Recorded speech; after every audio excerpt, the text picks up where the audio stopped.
Hello and welcome for another vintage video. I'm Levin, and this week I am playing, as you can see, the Blue-White Angels deck that a lot of people have played over the last year. But it's basically a Stoneblade deck in vintage. So you've got all of the Snapcaster, Stoneforge, Restoration Angel, Jace stuff going on. Just happens to be turbocharged with more counterspells and better counterspells.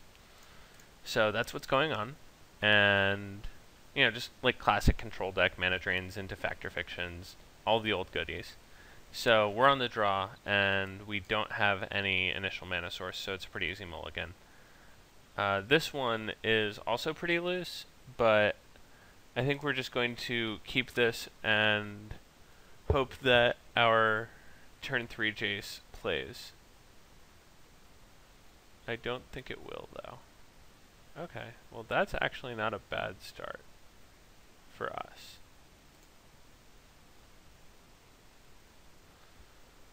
So this mental misstep isn't very good, but as long as they don't play another mana source, or rather, we have a turn 2 Jace.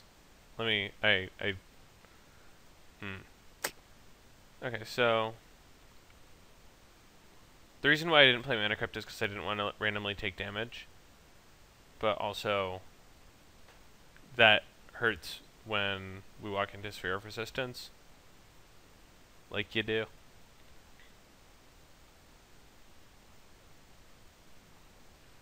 So this is like classic workshops.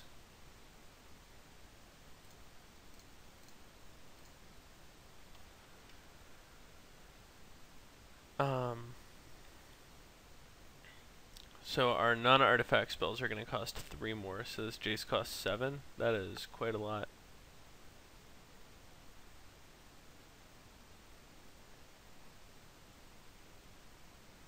And this disenchant costs 5.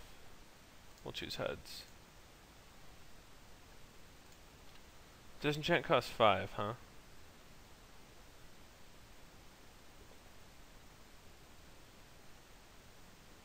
I think we disenchant Lodestone Golem.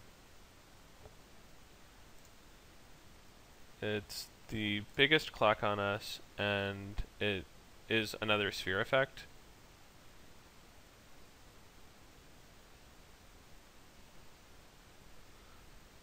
I don't see a reason to do it now, though.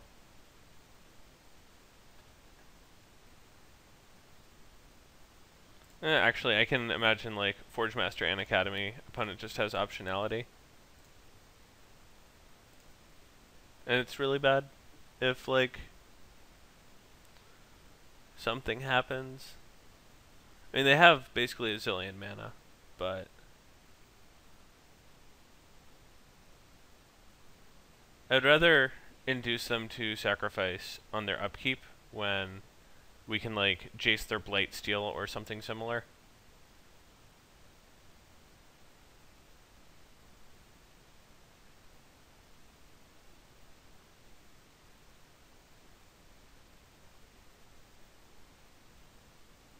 So, like, if we draw a land, then we can Jace, like, whatever their thing is.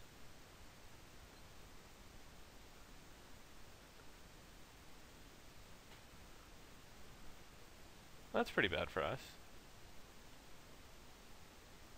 I mean, we aren't getting attacked. Okay, now that's really bad for us.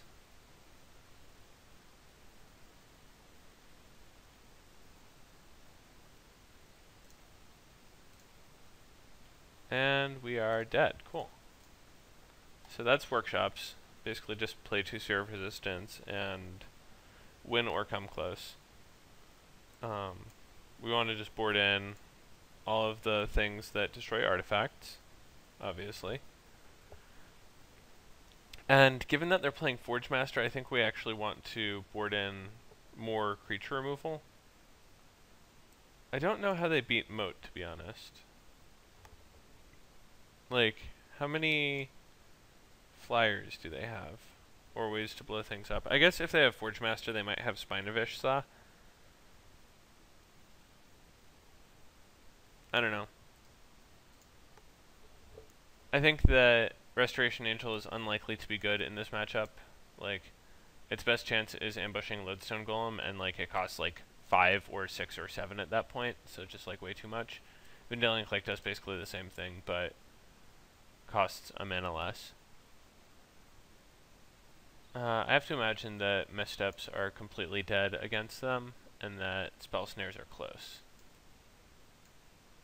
So like 1, 2, 3, 4, 5, 6. 1, 2, 3, 4, 5, 6, 7.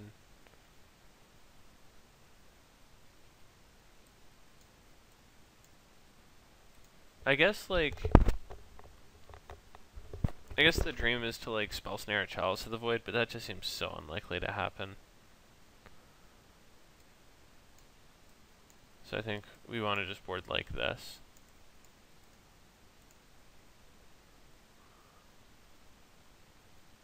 Oh, right.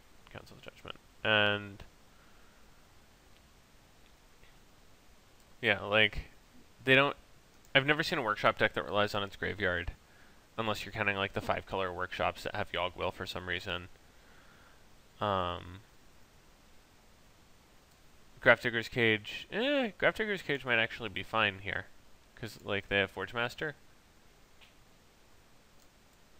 Okay, I'm on board with that. Seems better than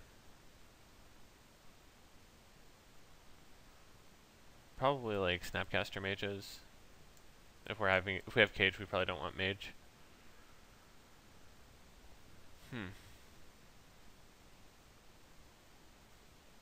Yeah, this is tough, but I imagine against Forge Master you just like don't want to ever let them activate it. Ugh. This is gross, but we're gonna keep. Like, we have 2 sources of mana. We don't have white, but we have Cage. I think this might just be a bad keep.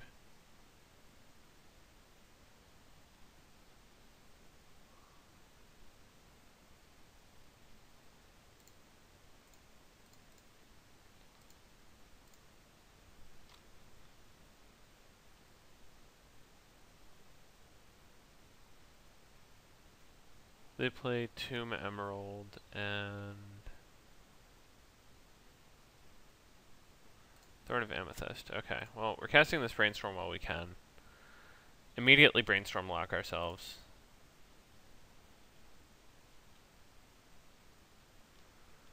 Pass back.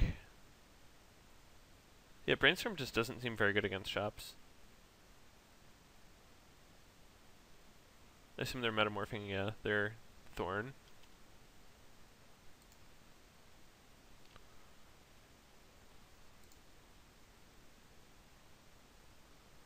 Probably just a loose keep.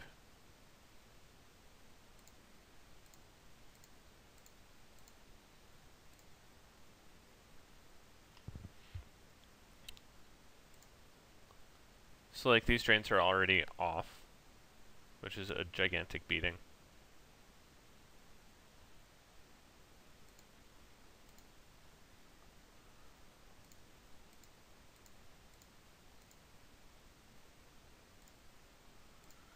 Okay, well, we're actually live on this Vendilion Clique because our opponent is on all Thorns.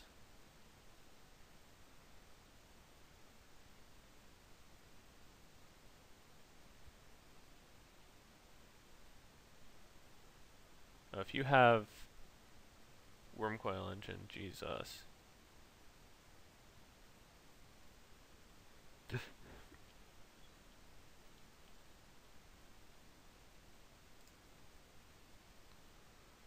Okay, well, can't possibly cast this and live.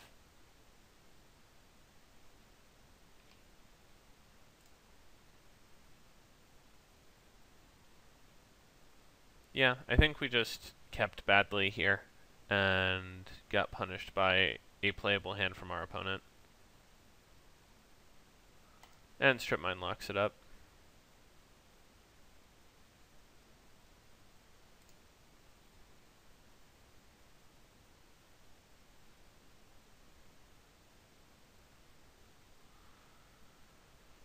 Yeah, Tangle Wire also locks it up. Okay. that is a pretty good lesson in how not to play against shops. As you can see, we kept a mana late hand, we missed land drops, and our hand was jammed with expensive spells, which is, I think, just like par for the course for Blue-Eyed Angels. I can't imagine that it's actually that great against shops, but maybe, like, we just drew the bad half of the deck. I don't know. I'll see you in a sec.